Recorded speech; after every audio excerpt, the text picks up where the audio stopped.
Terdapat beberapa cara untuk memasukkan imej ke dalam RPH.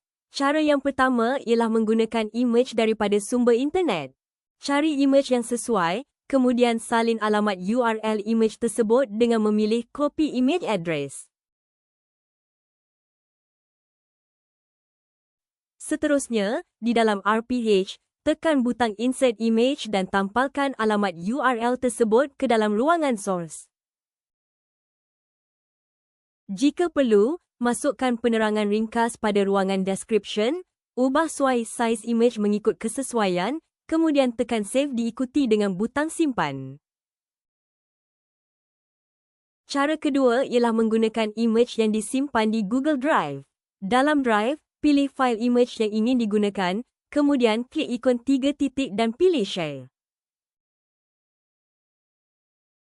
Pastikan tetapan akses ditukar kepada Anyone with the link supaya imej boleh diakses oleh penyelia atau rakan yang dikongsi RPH. Dan tekan copy link.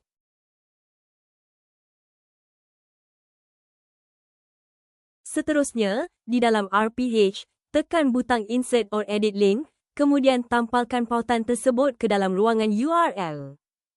Masukkan nama pautan yang ingin dipaparkan. Kemudian, tekan Save dan diikuti dengan butang Simpan RPH. Pautan imej tersebut kini telah berjaya dimasukkan dan sedia untuk digunakan dalam sesi pengajaran. Cara ketiga ialah menggunakan imej yang disimpan dalam CIDS Gallery. Tekan ikon CIDS Gallery, kemudian pilih imej yang ingin digunakan.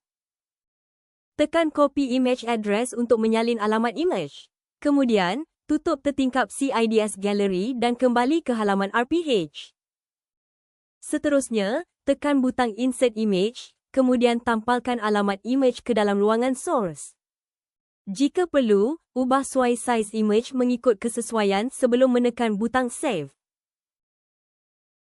Imej tersebut kini telah berjaya dimasukkan dan sedia untuk digunakan dalam sesi pengajaran.